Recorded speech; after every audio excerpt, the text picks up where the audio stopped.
que o Érico Rocha é o nosso convidado de honra. Eu queria Pergunta logo entender... pra ele, Lucão. Deixa o cara falar. Eu queria Pelo amor de Deus, Pô, tá até agora ele não parecendo falou Faustão, ainda, né? cara. Não, então eu vou falar então Pô, de parece o todo mundo. Faustão, cara. É, eu tô gordo, vocês viram, né? Para de fazer piada, joga pra ele logo a bola. Eu queria entender como você entrou, cara, no marketing digital. Como você falou assim, puta, é isso. Nossa. Esse é o negócio. Nossa, ele tava Mas- pensando num negócio, você Meu jogou Deus. pra O Érico acabou de Tá falar vendo? pra mim ali atrás assim. que eu tô desde 2013 fazendo evento e eu conto a minha história em todos Total. os eventos. Mas vamos lá. Conta de novo. não tem Vamos lá, problema. deixa eu contar. Ué, Eu manda. morava em Londres,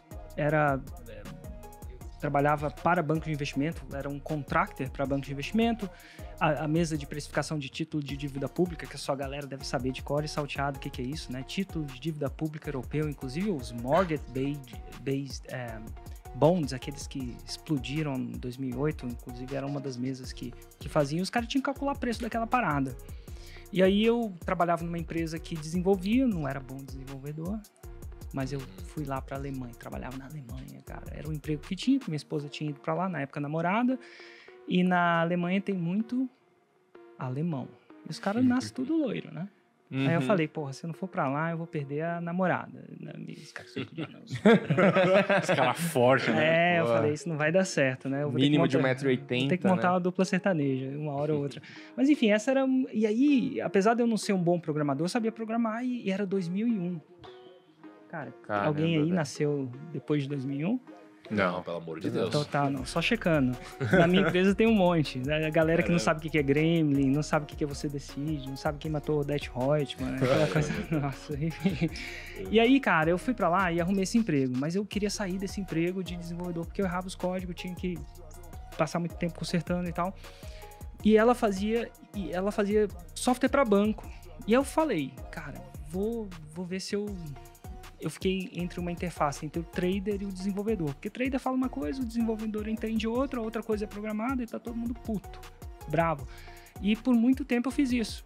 E era uma época que a gente tá indo, que o trading passou a ser sair do telefone. Que antigamente você comprava e vendia no telefone. Ligava para um broker, um corretor, né? Eu acho que chama de corretor aqui. E ia falar, quero comprar 5 milhões de blá blá blá, as contas altas, banco de investimento, né? E aí tudo estava indo para e-trading, que é Electronic Trading. E aí eles passavam todos os modelos que estavam em planilhas de Excel, 20, 30, 40 planilhas de Excel rodando, já para um sistema em computador, num servidor, se for mais técnico dizendo isso, e eles tinham que passar tudo aquilo para lá. Só que quando você vai passar aquilo para lá, o que acontece? Pô, você vê um monte de cagada que tava lá nos negócios. E outra, tem coisa que o computador fazia, que a planilha de Excel não fazia. Então era mais um processo de passar o que eles tinham para lá, mas era um processo de melhorar o que eles tinham também, já que eles estavam passando. E aí eu fazia isso para vários bancos. Fiz para o JP Morgan, Deutsche Bank, UBS. Passava 1 a 2 anos lá, setava isso. Quando o sistema ficava meio que pronto lá, eu ia para o próximo banco. E assim eu fui indo, e tudo maravilhoso. 8 anos em Londres fazendo isso, só que só tinha um problema. Eu não curtia aquilo. Assim, na verdade, eu queria empreender. Eu sou filho de funcionário público. Então, empreendedorismo para minha mãe, para meu pai, era coisa do capeta. Ela preferia que eu fosse um traficante de droga que um empreendedor. Caraca. Não, tô exagerando. Mas assim, é mais ou menos assim, porque meu avô faliu falido. Como empreendedor. Meus primos também tiveram uns negócios lá que deu ruim. Então era tudo assim. E os dois funcionários públicos criaram os 2 filhos e eles falaram, não, era isso. Então assim, eu tava nesse dilema. Ganhando bem pra caramba, ganhava em um mês. O que meu irmão mais velho, formado na Unicamp Engenharia Elétrica, trabalhando para uma empresa de comunicação de satélite. Em São Paulo, ganhava em um ano. Então era um mês, e tinha, a conversão também ajudava. Era um mês que eu fazia, era um ano. Só que eu não era feliz. Aí eu fui num curso de desenvolvimento pessoal, na época a gente chamou hoje dos coaching e tal, super difundido na época, umas coisas muito loucas. Passo 3 dias lá e, velho, é daqueles que você dorme tarde. Os caras Lá fora ou aqui? Lá fora, em Londres. Tá. E aí, brother, você dorme tarde? Eu acho que a galera me hipnotizou. Tipo, lavagem cerebral da porra. Eu acho isso, mas a ideia é que eu saio daquele curso e falo assim, vou pedir demissão, vou seguir a vida, vou seguir meu propósito, vou empreender, aquela coisa toda. E assim vou pedir, acho que tá falhando aqui. Peraí, não escuto mais. Agora Tá, vou pedir demissão, vou lá pro meu chefe. Não é uma demissão clássica, né? Porque eu era um contractor, né? Uma quebra de contrato, né? Tipo, e peço demissão. Volto pra casa, durmo, me arrependo. Você se demitiu e se arrependeu? Eu me demiti e me arrependi.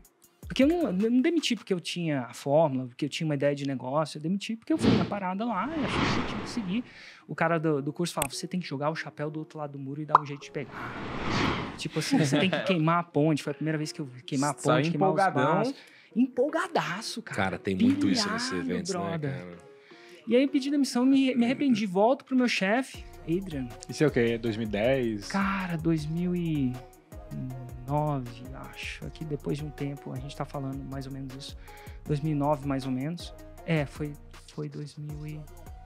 Foi começo de 2009. Volto, peço demissão. Aí eu falei assim, aí, Adrian, dá pra desdemitir? Velho, deixa eu te contar, fui num curso, os caras me hipnotizaram, a culpa não é minha, os caras são... Cara, você foi mesmo pedir pra se desdemitir? Eu me arrependi mesmo. Falei, que bosta.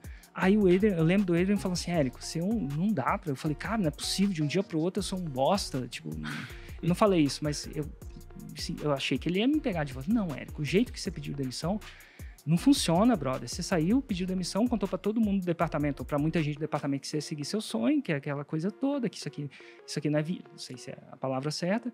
E agora, se eu te deixo voltar, isso aqui vai virar uma festa. O cara vai ali no pub, vai tomar um Jack Daniels e vai voltar. Então, agora vai. E eu lembro que ele falou pra mim, cara, vai lá. Ele não falou com essas palavras, mas assim, vira homem.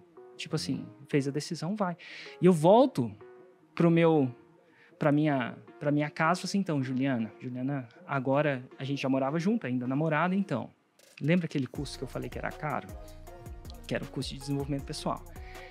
É muito mais caro. E aí eu falei assim, pedi demissão, aquela coisa, meio que tava sabendo, mas ela pensou que, enfim, que eu ia cancelar. Mas ela falou, é muito mais caro, mas relaxa que eu vou arrumar outro emprego, não vou... Eu sei o que eu sei fazer, era uma coisa muito específica, imagina, né? O que eu fazia. Uma coisa que foi muito mais cara é porque você não tinha pago à vista, então. Você tinha meio que uma dívida com esse curso aí, é isso? Não, assim, quando a gente vai... Naquela época, esse foi o primeiro curso que eu comprei, era tipo umas 1.200 libras. Só que ele era sexta, sábado e domingo. E sexta, eu ganhava, naquela época no contrato, eu ganhava entre 650 e 850 libras por dia, dependendo do contrato. Eu era pago por dia, né? Você converte, é mais ou menos o que eu ganhava. Então, não custava só 1.000 e alguma coisa. O profissional liberal sabe que as férias dele não custa só a passagem que ele compra. Ele custa, se ele é um dentista, a consulta que ele não fez. O meu cálculo era dia. Então, ele era isso. Eu tinha pagado, sei lá, mais 1.000, mais, sei lá, 500 a 800. Uhum. Eu achava isso caro pagar num curso, né? Só que caro foi porque eu pedi demissão. E aí, a partir de agora, eu realmente estava custando entre... Eu não sei exatamente qual era o meu rating naquele contrato especial, mas eu nunca ganhei. Não lembro de ter ganhado menos de 650, nem mais de 850 dias. Então, era entre isso. Às vezes 700, enfim. E aí, eu voltei e eu falei assim, relaxa que eu vou arrumar outro emprego. Emprego, né? Outro job. E ela falou assim, não, relaxa não. Cara, uma das coisas que acontece com o profissional liberalismo é que você consegue não tirar férias. E todas as minhas férias eram calculadas. Se eu saía de manhã, eu ganhava meio dia menos, porque você tem que ir para o aeroporto. Os aeroportos são longe e tal. Então era sempre muito calculado as coisas que eu fazia. Então eu não tirava férias mesmo, até porque eu venho de uma família de classe média, sabe, que não tinha muito, não sobrava muito, né? Então, cara, era tudo calculado. Eu não tirava férias, era fazendo a grana, né? E aí ela falou assim, não, você não vai fazer isso. A gente vai fazer uma viagem, vamos visitar os amigos que sempre visitou a gente aqui em Londres. Que é o seguinte, dica, gente, quando você mora em Londres, todo mundo vai te visitar. Eu moro em Brasília, agora voltei faz uns 5 anos, mais ou menos, ninguém nunca foi me visitar em Brasília. Engraçado. Londres, faz uma festa lá, a gente vai. Não, mas tem isso, meu, às vezes você tem amigo que eu não encontro aqui, aí a gente viaja e se encontra nos Estados Unidos. Parece que quando... Você também tá aqui? Tô. Aí, nossa, vamos nos encontrar? Não sei por que a gente faz isso. A gente tá do lado aqui, quase vizinho, não se vê. Aí os dois estão nos Estados Unidos, nossa, vamos nos ver 1 hora cada um dirigindo. É loucura isso daí, né? E aí ela falou, vamos visitar essa galera, depois você volta e se mata de trabalhar, porque ela tava nessa neura que eu trabalhava demais, né, naquela época. E aí eu lembro, liguei pro Cabeça é um colega da República do lado, quando eu estudava, né?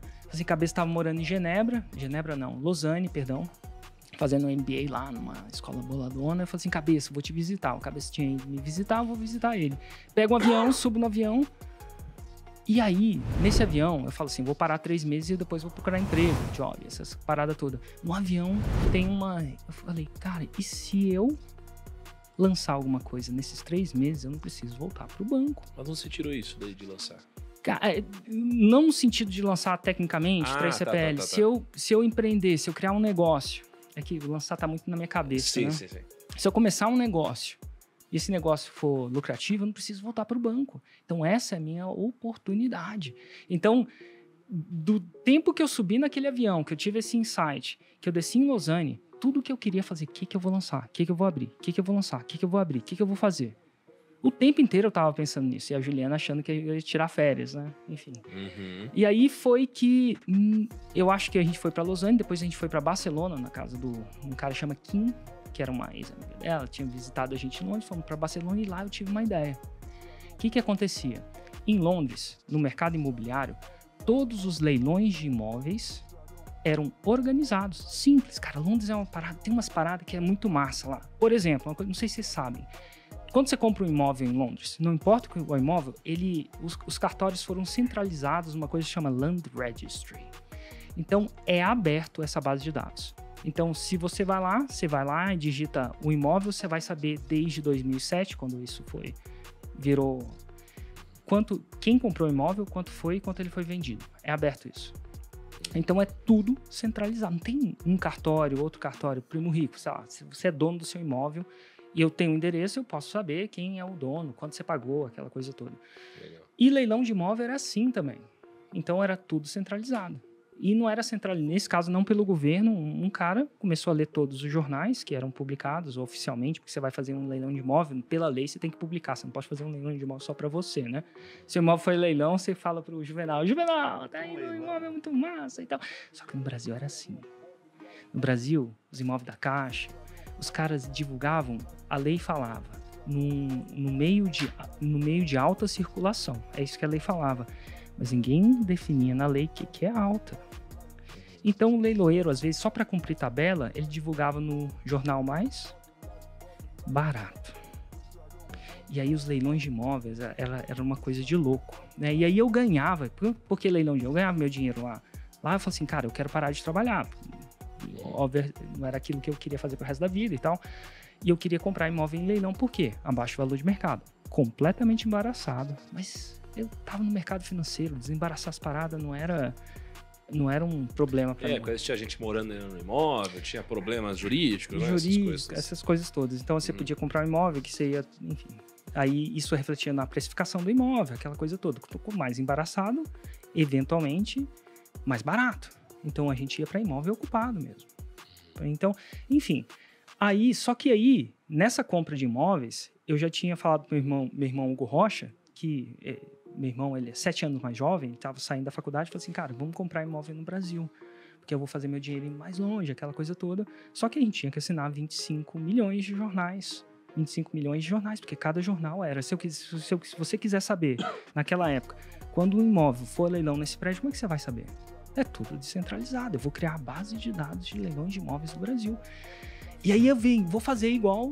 Olha só, pega uma ideia que tem em Londres, clássico, quando você vai pro exterior, você tá falando dos Estados Unidos, tem certeza, você entra na hamburgueria lá, você fala, pô, essa parada não tem no Brasil, ou essa parada não tem no Brasil, é uma cama de ideias, né? Então, essa foi uma ideia, e aí a gente criou um site chamado Pro Leilões, que é uma base de dados. Eu programei o site mesmo, que é trefe, devagar pra caramba, mas eu ainda sabia fazer isso. A gente pegou um primo meu que tinha um escritório, contratou umas 5, 6, 7, depende do tempo, assinava os jornais inteiros, ele lia os jornais, colocava numa base de dados e eu tinha o meu produto perfeito. Cara, a opção número 1 do cara é ou ele assinava a minha base de dados, Pro Leilões, ou ele assinava todos os jornais. Se ele tivesse 2 cromossomos, 2 neurônios, ele sabia que era uma proposta incrível. Sem falar que o software tinha uma parada que tinha uma funcionalidade, cara, que era uma coisa que chama alerta. Você podia sentar toda vez que alguém, um imóvel, você me alerta quando alguém for pra Paulista, pra sei lá o quê. E assim, demais, eu achava que eu ia ficar malucamente rico. Eu achava que eu não ia ser primo, mas ia rico. Fica muito rico. E aí a gente bota a primeira versão, um produto que não existia no mercado, um produto bom, um produto que é óbvio. Pra mim, vendia por si só. Boto no mercado e vendia nada. Tipo assim, 6 meses a gente vendeu R$4.000 de assinatura, não pagar nem os servidores, nem os Google Ads da vida, assim, prejuízo total. E eu tava prestes a voltar pro banco, com o rabinho entre as pernas. Assim, pessoalmente, mentalmente. Porque imagina quando eu peço demissão desse emprego, o pessoal chamou de louco. Eu me chamei de louco. Tanto é que eu arrependi. Né? Então, e louco sem resultado é louco. É só louco, né? É só louco. E aí, cara, nessa hora, true story, cara, eu desesperado na internet, falo assim, eu tenho que aprender a fazer marketing. Não sei fazer marketing. Quiçá marketing digital, que era uma base de dados, onde eu fazia Google Ads. E aí que passa um vídeo de um cara na minha frente. Na verdade, passou um vídeo de um outro cara, um famigerado, a história que eu não conto essa, um cara chama Frank Kern, não sei se você já ouviu falar do cara. Sim, ele tem uma pinta mais de surfista, assim, e ele tava numa guitarra, num vídeo na internet, ele tinha ganhado essa guitarra de um outro cara, marqueteiro lá dos Estados Unidos, né, digital, internet marketer, como eles chamam lá. E aí ele tava falando, cara, sobre como é que ele... 3 dicas que o cara deu pra ele vender aquela guitarra, e eu achei aquele conteúdo máximo. Logo depois, ele promove, eles mexiam muito com afiliado, um curso do Jeff Walker, que é o cara, eu vou explicar, esse curso, eu cheguei lá, vi, falei, ele prometia, naquele curso, 1 ano de vendas em 7 dias. Ele prometia você vender aquilo que você vende em 1 ano, num período de 7 dias. Eu fiz as contas, falei... Se eu fizer R$4.000 em 7 dias, não vai dar certo. Mas eu achei aquilo bold. Eu achei aquilo... Cara, não consegui ignorar. Tipo quando você chega um 6 em 7, um 7 em 7. Cara, não.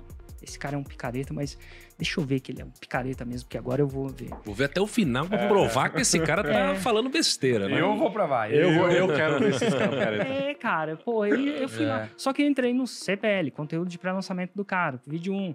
E aí, brother, Aí, fazia sentido. CPL 2 fazia sentido. No 3, ele não contava o preço. Só que ele ancorava o preço, né? Ele dava ancorar, né? Pra galera que não entende, é dar uma dica que vai ser... Quanto que vai ser? Quanto que vai custar? E eu lembro de pegar o meu cartão. E eu não tinha feito compra na internet, nada disso, né? Não me lembro de ter feito. E lá não tinha YouTube, ó. Não tinha os estudos de caso, as fotos dos caras.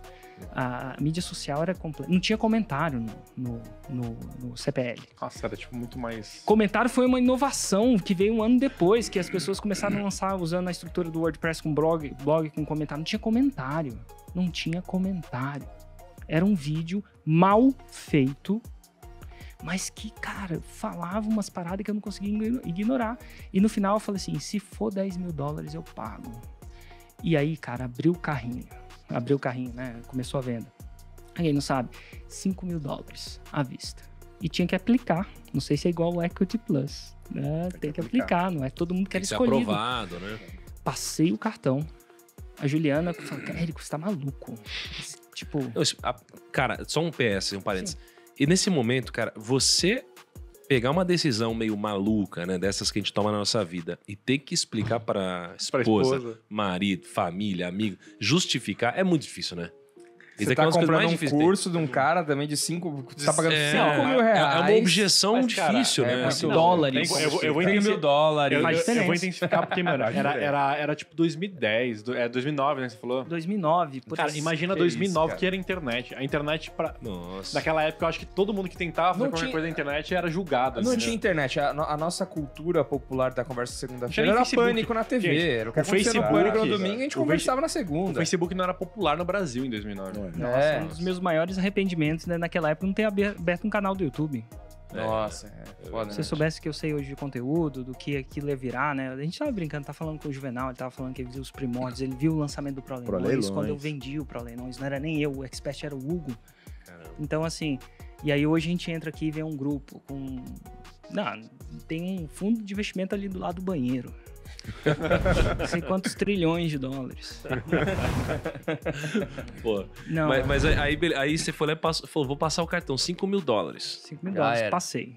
E aí, os caras, é muito louco, assim, porque tinha que preencher uma aplicação lá, porque não era só passar não, senão eles iam, sei lá, me devolver o dinheiro se não fosse aceito. Os caras nem me deram resposta. Tipo assim, só me mandaram um login. Eu sou um lixo, $5.000, toma aí, cara. E aí, cara, eu comprei. E aí foi assim, eu comecei a fazer só os vídeos, não tinha suporte, o suporte era um e-mail, você mandava um e-mail e tal. E alguma coisa de mim ainda achava que, eu, sei lá, muito estranho. Os caras americanos, ele tem uma pegada um pouco diferente da nossa pegada. E às vezes é uma pegada um pouco mais... Direta. Mais fria. direta. Será que isso funciona no Brasil? Tudo isso, então essa parada acontecia comigo. Será que será que eu caí no golpe, sabe? Será que o único cara que fez dinheiro foi esse cara? E aí tinha um evento ao vivo, em pessoa, pros alunos, em Los Angeles. Eu falei, eu vou nesse evento ao vivo. Mais $5 mil de passagem, levei o Hugo também. Vou lá que eu preciso provar que ele é um picareta. Eu vou desmascarar esse cara lá. A verdade é que eu vou no evento ao vivo do cara e tinha 500... Eu chuto 500 pessoas. Eu acho que tinha 500 pessoas lá, aluno. Tá, merda. E aí, primeira conta que eu fiz, 500 vezes $5 mil. Quem tá rico é esse cara. Esse cara tá muito rico, né? Tipo, foi a primeira conta que eu fiz. Quem nunca, né, faz essas contas, né? Mas enfim... Mas essa cabeça já é a cabeça de produtor já, porque você tem a cabeça de consumidor e é como a maioria das pessoas se portam hoje. Elas vão no evento desse e elas só ficam olhando pro conteúdo que o cara vai passar. A sua cabeça é a cabeça de chegar lá e já pensar na pele do cara, sobre os sapatos do cara. Isso aqui te faz empreender também, né, cara? Eu tava pensando, né? Fazendo conta. O empreendedor começa com essa parada de fazer conta, né? Nossa. Será que a conta fecha? Eu vinha de banco também. Só que aí que aconteceu uma coisa muito louca. Era um evento onde esse não era a fórmula de lançamento americana. Era uma outra parada. Te ensinava a ser o que a gente chama hoje de lançador. Então era para quem já tinha... Por isso que a fórmula de lançamento americana, $2 mil, esse era 5.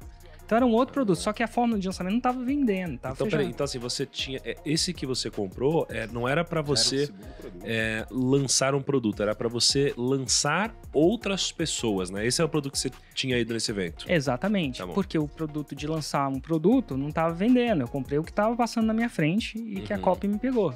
Fiquei maluco. E aí, mas... Então, as pessoas que estavam lá eram pessoas que já tinham a fórmula. Né, a Product Launch Formula, né? Que é a fórmula de lançamento. E elas... Então, eu vi a galera... A primeira pergunta que eu fiz é, cara, tu pagou $5 mil ou eu fui o único? Porque a gente sempre acha, Equity Plus, será que esse preço que ele vai fazer é só pra mim mesmo? Esse desconto... Pode perguntar quando chegar lá no Equity Plus. O comercial vai fazer pra todo mundo. Mas não, todo mundo tinha pago, então era real. 2, a galera tava fazendo 6 em 7 em dólar. Chamado 6 em 7 em dólar. Hoje eu chamo de 6 em 7. Estava fazendo múltiplos 6 dígitos, né? Que é uma expressão mais americana. Quanto você ganha por ano? Você pergunta num banco na Inglaterra, se você passa de 100 mil, você fala 6 digits, que é 6 dígitos, né? 6 figures, perdão, não usa dígito.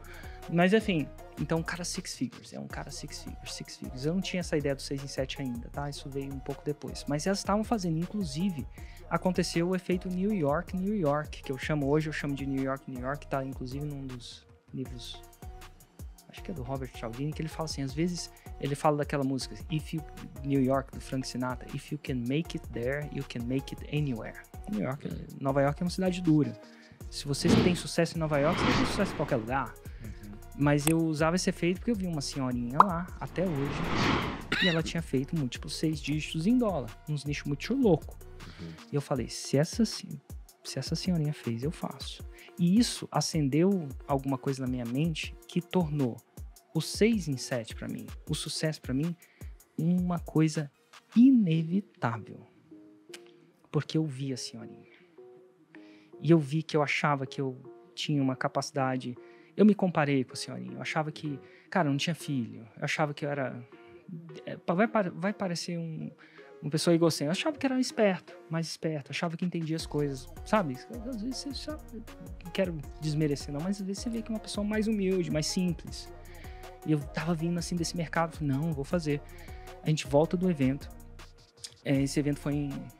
Ai, meu Deus. Eu sei que a gente volta semanas depois do evento, só que aí eu volto, eu já tinha a fórmula, mas eu volto com a certeza que essa parada ia funcionar pra mim. Que eu ia fazer essa parada funcionar, ou ia, não literalmente, mas eu ia morrer tentando.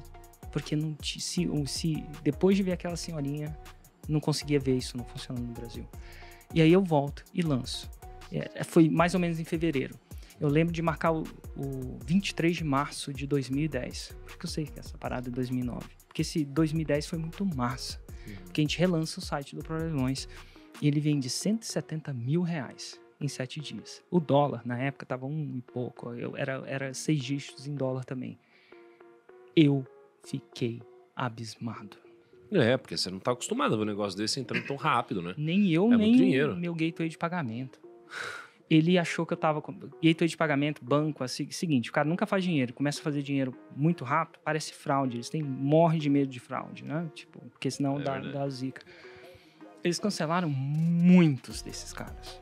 E eles cancelaram e falam assim, eu vou ligar pros clientes. E às vezes liga, às vezes o cliente atende, às vezes não atende. Cancelou dentro da paradedel. No gateway de pagamento, não tinha Hotmart. Então, a Hotmart entende o que é lançamento, né? Entende esse comportamento que é normal. Mas eu não vou falar o nome do gateway, filho da mãe, cancelou tudo. Mas assim, eu tentei chorar e não consegui porque eu falei, cara, eu tinha seguido um passo a passo. Essa coisa, você vê que o cara, ele amadureceu, o cara é maduro, o cara é grande, quando ele não fala mal de marcas, ele não cita essas marcas que o cara fala mal. Pode ver. O cara que é o novo rico, o cara começa a falar, a TIM aqui deu problema, essa companhia de aviação, não sei o que lá e tal. O cara, quando atinge um patamar, ele fala, não, pô, teve um problema ali, mas eu não vou citar o nome da marca. Porque o cara, ele entende, entendeu? Sim, que não tem que ficar destilando ódio assim, cara. É loucura. Até porque vai culpar eles. Pô, quantos caras não tiveram um faturamento do nada e... Os caras estão fazendo o trabalho deles ali, porque grandes poderes, grandes responsabilidades, não é? Sim. Você ouviu isso 2 vezes essa semana. Exatamente. Então, você tá com grande poder, virou famoso, rico, não sei o que lá tal. Pô, vai ficar dando porrada? Vai usar isso pra isso? Usa pro bem. Exato. E assim, mas eu adorei. Só que aí, o que eu fiz com os R$100 mil, mais ou menos R$100 mil que sobraram? Cara, aquela tinha sido minha primeira vez. No primeiro curso que eu comprei online dos Estados Unidos, eu tinha faturado aquilo tudo. A primeira coisa que veio na minha cabeça é, o que mais existe nesse país? Desse movimento que eu não sei.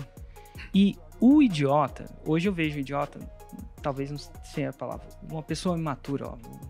O imaturo, ao invés de repetir o lançamento, o que ele fez com R$100 mil? Gastei tudo em curso. Então, todo lugar que tinha um buraco para eu botar um e-mail, uma página de captura, botava meu e-mail lá, comprava de primeira, não via nem a carta de vendas direito, já tava comprando, porque eu falei, cara, eu vou... E fiz por 6 meses, eu e o Hugo fizemos tudo que a gente conseguiu comprar naquela época. Então, o primeiro curso funcionou, ele funcionou. Não era enganação, você pagou $5 mil, tinha 500 pessoas lá, cara, mas não era um papo furado. Parecia enganação, cheirava enganação, mas não era enganação. Parecia muito bom demais pra ser verdade. Não é meu, não. E aí, Trans, Peter aqui! Eu quero te falar algo muito importante. Algo que mudou totalmente minha trajetória no YouTube. E eu não vejo ninguém falando sobre isso. A maioria das pessoas acredita que para ter um canal de sucesso no YouTube, eles precisam aparecer, né? Precisam estar aparecendo direto nos vídeos. E quase ninguém gosta de aparecer em frente às câmeras, né? Tem dificuldade de gravar vídeo e tal, eu sei disso. Sem contar que você aí, por exemplo, você vai precisar de uma boa câmera, microfone, dominar a edição de vídeo e tal. Isso deixa o caminho para criar um canal de sucesso muito mais longo, muito mais caro. Mas o que eu descobri, de verdade, foi uma forma muito mais simples, muito mais rápida para criar e crescer um canal no YouTube. Eu tô falando de você começar um canal backstage sem precisar aparecer. E eu descobri esse modelo quando eu fui começar o canal do Enerd. E eu não queria aparecer, porque quando eu comecei o canal do Enerd, eu não queria aparecer. Quem conhece minha trajetória sabe disso, né? A minha experiência com o meu primeiro canal, o TV Cifras, né? Comecei no YouTube com o TV Cifras, tinha sido um pouquinho traumática, ok? Sem contar que, apesar de não parecer, eu sou uma pessoa tímida, né? Não sei, tímida talvez, introvertida com certeza, né? Vocês acham que não, mas eu sou. Porque assim, depois de anos gravando 3 vídeos por dia, eu aprendi a falar em frente às câmeras. Mas no começo eu não gostava, eu suava frio, eu ficava todo travado, eu achava que ninguém ia gostar do meu jeito. Pô, justamente por quê? Porque eu falo rápido, eu gaguejo, eu sou estranho falando, né? As pessoas que me conhecem de primo falam, caramba, esse cara é nervoso, mas eu sou assim, é meu jeito. E criar um canal backstage sem aparecer pra mim foi a solução perfeita que eu encontrei pra resolver esse problema. Inclusive, eu até tinha dito, eu crio esse canal nerd que estavam me dando ideia na época, né? Com a única condição de eu não precisar aparecer. E foi assim que surgiu o Ei Nerd, né? E aí, nerds? No vídeo de hoje vamos falar dos... Eu escrevia os roteiros, mandava lá pra alguém gravar um áudio, né? Aí o Marcel ia, editava os vídeos e assim começou o Ei Nerd, mas eu não apareci de jeito nenhum. E é justamente isso que eu quero te oferecer. Eu quero te ajudar a criar um canal backstage de sucesso de forma simples, muito mais simples, inclusive, do que eu fiz. Foi por isso que eu criei o treinamento YouTube sem aparecer. Ele é o único treinamento que te mostra o passo a passo para criar um canal backstage de sucesso e conseguir monetizar ele já nas primeiras semanas sem depender do AdSense. Você não precisa nem do AdSense, você vai começar a ganhar dinheiro, mais dinheiro ainda com o próprio canal do que com o próprio AdSense. Você vai ter acesso às estratégias que eu mesmo utilizo para criar canais backstage no YouTube. Um deles, por exemplo, né, o canal Acredite ou Não, já conta com mais de 2,7 milhões de inscritos. E nesse treinamento você vai ter acesso a essas mesmas estratégias que eu uso em todos os canais que eu não apareço. Com certeza, vários canais que vocês já esbarraram aí pelo YouTube e vocês mal fazem ideia que eles são meus, ok? Um outro canal backstage de sucesso é o do meu aluno Lutz, que criou canais de cortes de podcast e no primeiro mês ganhou mais de $3 mil. Salve, salve família, aqui quem fala é o Lutz do canal Cortes Podcast e no meu primeiro mês monetizado eu já fiz $3 mil, só seguindo o que esse cara fala no curso dele. Já pensou você ter resultados como esse agora que você acabou de ver? Com um canal que você sequer aparece em frente às câmeras? É bom, né? É bom e é totalmente possível. Melhor é que você não vai precisar levar anos, como eu mesmo levei, para descobrir a fórmula para ter sucesso com o canal backstage. Eu já vou te entregar tudo mastigado, um passo a passo. É só você ler, copiar, colar. Você vai aprender tudo sobre como criar um canal sem precisar aparecer. Você vai ver sobre narração, né, caso você queira criar um canal narrado. Você vai ver tudo sobre SEO para backstage, para você aumentar o alcance e as visualizações dos seus vídeos. Você vai aprender como construir uma boa identidade visual para o teu canal, criar suas próprias thumbnails, roteiros para canais backstage, porque são diferentes, ok? Copyright, políticas de plataforma para não levar strikes. Tem muito mais coisas focado a esse universo de canais sem aparecer. Tá, Petri, quanto que eu preciso investir para isso? Se liga, o preço oficial, quando eu criei o YouTube sem aparecer, eu defini em R$997. Mas para você que já é meu aluno, eu preparei uma condição única se você agir agora. Entrando agora por essa página aqui, você só vai precisar investir 12 parcelas de R$29 para ter acesso ao treinamento completo. Tá muito boa essa condição. E assim, você tem garantia total de reaver esse valor caso você não goste do treinamento. Por quê? Porque eu ainda te dou 7 dias de garantia para você conhecer, ver se é isso mesmo e se por qualquer motivo você decidir que não quer continuar, é só você mandar um e-mail para minha equipe que eu devolvo cada centavo que você investiu dentro desse prazo e a gente continua brother. A gente continua amigo, com certeza. Então se você quer descobrir o passo a passo completo para criar um canal de sucesso no YouTube sem aparecer, link na descrição. Então tá aparecendo aqui embaixo. Ah, eu ainda preparei algumas coisas especiais para você entrar agora. Concluindo a tua inscrição, olha isso. Você ainda vai levar de forma 100% gratuita 5 bônus exclusivos. Olha isso agora, ok? Primeiro bônus, se liga. Treinamento batendo as metas da monetização, que vai te ajudar a bater as metas para monetizar no YouTube muito mais rápido, para você atingir o AdSense muito mais rápido. Segundo bônus, treinamento criando um canal de corte, que vai te ensinar o passo a passo para criar um canal de corte, como o canal do Lutz que eu te mostrei. E não é simples como você pode imaginar. Provavelmente você criar um canal de cortes hoje, com o que você acha que sabe, você não vai conseguir monetizar, porque não pode se criar vídeos que já foram utilizados. Tá vendo? Isso aí você não sabia. Terceiro bônus, treinamento dominando o Video Scribe, para dominar a melhor ferramenta para criar animações para o teu vídeo. Quarto bônus, treinamento dominando o Canva para criar sua identidade visual, sua capa, suas thumbs, etc. Inclusive tem muita gente que só com esse treinamento do Canva completo, já sai com as portas abertas no mercado digital, porque tem muita gente contratando gente que só porque sabe do Canva, né? Por fim, mas não menos importante, quinto bônus, treinamento corrida de rankings para criar aquelas animações de ranking, sabe? Já fiz vários vídeos, inclusive lá no meu canal secundário, no Peter aqui, reagindo a esses rankings, né? Isso é bacana demais, tem muita gente ganhando dinheiro só com isso, ok? Só fazendo vídeos assim, um vídeo atrás do outro. Então vamos lá, recapitulando tudo que você vai ter acesso agora, entrando no YouTube sem aparecer. Acesso completo ao treinamento com mais de 9 módulos e o passo a passo para criar seu canal backstage.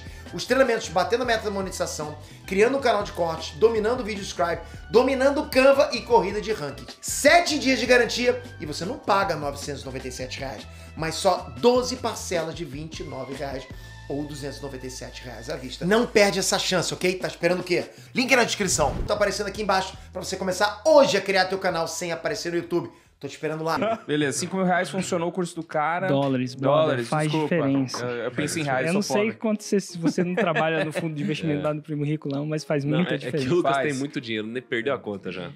Dividir por 5. Mas enfim, e aí eu fiz tudo. E aí aprendi um monte de coisa massa. Um monte de coisa massa. Mas eu testava a coisa e nada dava tanto resultado quanto aquele primeiro.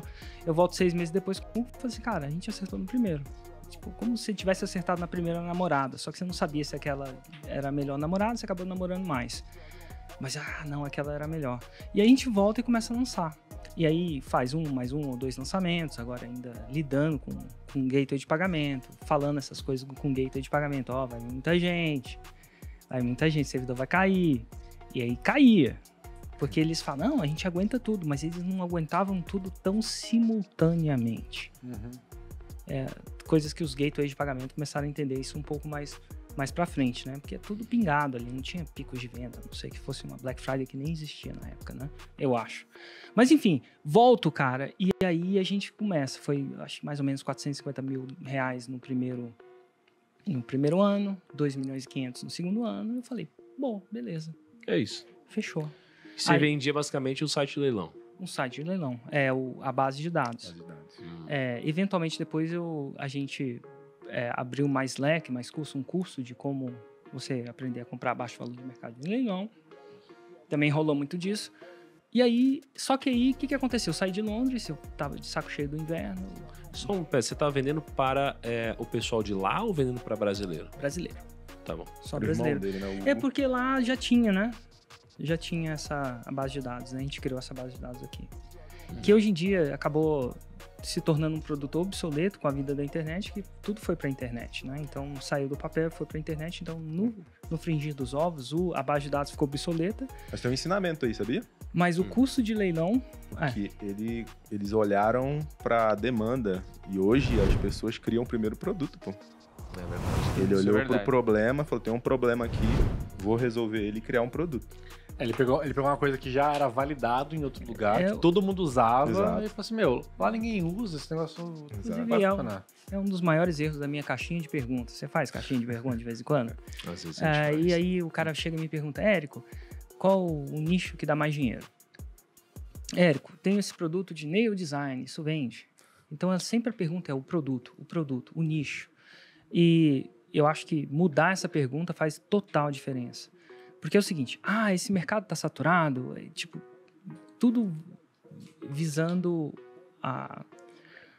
o potencial de rendimento de um determinado produto. Mas não é esse a pergunta certa. Você muda a pergunta, você muda o jogo. A pergunta é, eu resolvo esse problema. Tem gente com esse problema? Que a função do empreendedor parece que é criar produto, porque é isso que a gente vê, ó. Mas a função disso aqui não é vender água, é matar a sede. É o problema. Quando a gente começa a sacar que, tem uma coisa que a gente não tem falta no mundo, a gente pode ter falta de várias coisas, mas tem uma coisa que tanto o Brasil, como qualquer outro, como o primo rico, não importa se você tem muito dinheiro, pouco dinheiro, uma coisa que você tem é problema. Inclusive, quando você resolve os seus problemas, você cria outros problemas. Quem tem pouco dinheiro tem problema. Quem tem muito também tem. Senão você não vendia essa desgraça do fundo de investimento lá, super rico ali do lado. Porque o cara tem problema. Então, problema é uma coisa que nunca existe escassez. Porque à medida que você acaba, ele aumenta. E o empreendedor resolve o problema. Então, quando ele muda, qual mercado eu devia entrar? Fala assim, qual o problema que eu quero resolver? E tem escassez disso? Não tem. Então, essa é uma sacada. Mas, enfim, eu não sei nem por que eu entrei nessa. Mas... Cara, você tava fazendo 2,5 milhões. Exatamente. 2,5 milhões. Aí, o que eu fiz? Quantos anos você tinha? Eu tenho 45 hoje. Nasci em 77. A gente tá falando mais ou menos de 2000 e... Eu tinha um pouco mais de 30, entre 35 e 40, tipo isso. E aí, o Hugo já trabalhava comigo, começou a tocar toda a operação. Toda a operação do negócio. E eu fui morar em Balneário Camboriú. Perto da praia, porque minha sogra morava lá. E meu projeto, eu tinha agora filho, né? E o meu projeto é ter a ajuda da sogra para ter os Vale Night, né? Só que aí eu fui morar para Balneário Camboriú e minha sogra saiu de lá. Aí eu saí de Balneário Camboriú e minha sogra voltou. Tem alguma coisa errada. Ela tava fazendo o processo ao contrário, né? Ela sabia disso. Ela queria os Vale Night dela. Ela tinha um problema. Ela queria resolvê-lo. Inteligente. Mas enfim, fui pra lá, aluguei um apartamento gigante, aquela coisa de, não sei quantos metros, aquela coisa, comecei a... Aquela coisa do cara do digital ganhando dinheiro. Viveu o sonho, né? Viveu o sonho. Exatamente, comecei a surfar todo dia. Surfava pra caramba, surfei, aquela coisa toda. Essa história de laptop na praia é tudo mentira. Porque não tem areia, né, cara? Areia, sol. Vento. E aí eu fiquei... Laptop na praia. Não dá pra enxergar, Nada a ver, né, cara? Não dá pra enxergar. Celular já é ruim. O cara tá com aquela foto, quando eu vejo aquelas fotos, é tudo mentira. Não, e que coisa triste, né, cara? Que você tem que trabalhar na praia. É tipo assim, é horrível. Não tem um escritório pra trabalhar? Praia é horrível, né? Pra trabalhar. É péssimo, né? Trabalhar na tomar praia. sol e beber cerveja. É melhor trabalhar aqui Uma no... breja. É melhor aqui, ter ar-condicionado. Cara, é melhor você, Rico. pô, trabalhar e vai pra praia. Você não precisa trabalhar na praia. Total. Porra. Mas aí eu tava lá, e aí eu tava, depois de 6 meses fazendo isso, eu fiquei entediado. Eu comecei a entrar numa semi-depressão novamente. Fiquei estranho, porque às vezes... Por que novamente? Porque no banco eu tava semi-depressivo. Antes de sair do banco. Eu não tava diagnosticado, não tava tomando remédio, mas segunda-feira era o pior dia, sexta-feira é o melhor, você não quer acordar, você é snooze o tempo inteiro, torcendo pro negócio. Tinha sinais. Já torceu, cara, pra você ficar doente? Pra não ter que ir no trabalho e tirar uns dias de férias? Aí é loucura. Isso é loucura. É o que eu tava. Então, assim, sinônimos. Hoje em dia eu vejo que eu tava cometendo suicídio em gotas. E então, pra mim isso. E aí eu tava vivendo isso numa situação muito diferente. E ó, as duas eu tinha dinheiro. E assim, não era rico de comprar Ferrari, não tinha os carros do primo rico, Lamborghini. Você entrou lá, tem uns Lamborghini do amarelo. primo rico. Você tem que ver a segunda postagem. O carro do primo rico é o Jeep. Nem tem mais, né? Pra devolver, Só mano. vi ele em Orlando de Lamborghini. O primo tá pego. Pronto, tá pé. O primo só teve a certeza que, tipo assim, Lamborghini é pra ele. Ele é muito alto pra ter um Lamborghini. Não entra. Mas enfim. E aí, só que as duas situações, mas eu tava insatisfeito. E aí eu comecei a procurar, cara, o que eu vou fazer? Eu tenho que fazer alguma coisa que faz meu coração cantar. E aí eu falo com a Juliana, cara, eu tenho que fazer um projeto que faz meu coração cantar. Ela falou assim, porra, ensina marketing. Eu falei, por quê? Você fala disso o tempo inteiro com todo mundo, cara. Você fala disso comigo, com a minha mãe, com meu pai, com minhas 2 irmãs, com o porteiro, com a aeromoça, com seus amigos. Por que você não vai falar isso pra quem quer ouvir? Peraí, rapidinho. Foi a sua esposa que falou isso, então? Minha esposa, Ju. Onde vocês estavam nesse momento aí? Eu tava no apartamento. Mas como foi essa situação que veio esse insight dela? A situação que eu tava infeliz, a gente tava no apartamento, tinha vista pra praia lá na Beira-Mar ou na Atlântica de Balneário. Acordava, era uma varanda 180 graus, era um quarto, meu quarto tinha 80 metros quadrados. Caraca. Tinha uma jacuzzi que você não conseguia meio que encostar as luzes. Eu tinha medo do meu filho menor se afogar na jacuzzi, porque era grande a parada. O cara que tinha me alugado aquele apartamento, ele era o cara que tinha construído o prédio. E ele era pra mim, ele foi a inspiração do Cabeça Branca. Que era o dono da lancha, tá? Um empresário que precisa relaxar, fim de semana, enfim. E aí, tipo, parecia um apartamento de um traficante de droga, tinha um tigre. Assim, mas parecia a vida. É engraçado isso, que parecia a vida que eu queria ter. Um apartamento de 300 metros quadrados na frente da praia, num lugar muito massa, desejado, por que não dizer assim. Só que eu não tava feliz. Surfando quase todo dia, só que eu não tava feliz. Então eu tava começando esse processo. Aí eu falei, cara, não tô feliz, tá começando a bater de novo. Essa parada tá batendo. E aí ela fala, cara, por que você não vai fazer uma coisa? Eu lembro, a palavra foi, eu preciso de um projeto que faça meu coração cantar. E aí foi ela, pô, vai falar isso, porque você só fala disso. Eu falei, mas eu vou ensinar o cara a ser meu competidor no Pro Leilões. Ela falou assim, você vai, mas competir não é simplesmente o cara saber seu marketing. Hoje você sabe disso, não é porque qualquer cara vai saber de investimento que ele vai criar o grupo primo. É um pouco, o Equity Plus aí, é a sacada que vocês sacam, que a maioria das pessoas não sacam. Eles acham que eles vão achar o produto, e aí isso vai escalar para 100 milhões. Não é isso. É isso que você falou no Equity Plus, que qual que é a parada lá? Cadê os bullet points? É saber customer service, saber venda, marketing, ensinar o marketing, mas não é só isso. Saber como faz. Tem toda a parada. Hoje a gente sabe que criar um negócio é um pouco mais complicadinho. do que você fazer um 6 em 7. Cara, você vê como... Eu não vou contar de novo essa história, mas você vê como às vezes a resposta pro problema que você tem tá do seu lado e você não percebeu, né? Você fala de marketing o tempo todo com todo mundo. Aí precisa vir alguém de fora pra falar, cara, por que você não faz isso? Caraca, é tão óbvio, né? É tão óbvio. Mas não era óbvio, assim, era óbvio, mas eu acho que essa ideia não vinha pra mim por um autoprotecionismo, né? Então, tipo, eu vou ensinar o meu concorrente a fazer os meus lançamentos. Cara, se você tivesse uma fórmula de fazer o que eu fazia por ano, que pra mim era muito, pra muita gente era muito, pra muita gente era pouco, pra mim era o suficiente, não tinha funcionário, era tudo... Eu tinha uma funcionária no suporte. Caraca, e o resto era tudo... Era tudo... Igual o Grupo Primo, né? Igual a gente antes, né? A gente era feliz, não sabia, é isso? Cara, uma fortuna com um funcionário. Então, assim, dito tudo isso... Mas eu falei, cara, eu acho que vai dar certo. Aí eu sabia fazer lançamento, usei a base do meu irmão, né, o Pro Leilões, a copy, o script era mais ou menos assim, ó, nunca contei isso, mas não sei se vocês perceberam, mas meu marketing é um pouco diferente, quem faz ele é o Érico, e ele vai dar uma aula, gratuita, olha lá, online, e vai ensinar a parada. E eu puxei o que eu hoje chamo de lançamento semente, que é uma aula dessa, subi lá e vendi 53. Acho que era, enfim, 6 mil, 10 mil reais, eu não sei ao certo. Muito tempo. E vendi 53. E aí eu falei, cara, agora eu tenho que entregar. Será que eu sei ensinar a fazer isso? Também rolava isso. Eu não sei quem comprou. Isso acontece muito. Será que eu sei ensinar? Será que os caras vão... Né? Será que os caras... E assim, foi a aula e muitos deles que estavam naquela... Quando eu assisti esse vídeo, eu falei, esse cara é picareta. É mesmo? Caraca. Caralho, mas você precisa ir até o final, né? Não precisei até o final. Ele comprou o evento presencial em 2013. Não desmascarou. Não desmascarei. Tá tentando até hoje, não conseguiu ainda. Mas assim, a galera se deu bem. A parada funcionava. Que legal. E muitos se deram bem. E aí de 53 passaram para o primeiro lançamento normal, acho que foram 700 e alguma coisa. E a história diz, eu comecei a ensinar. Antes de começar a ensinar, eu fui pro Jeff, onde eu aprendi isso e licenciei.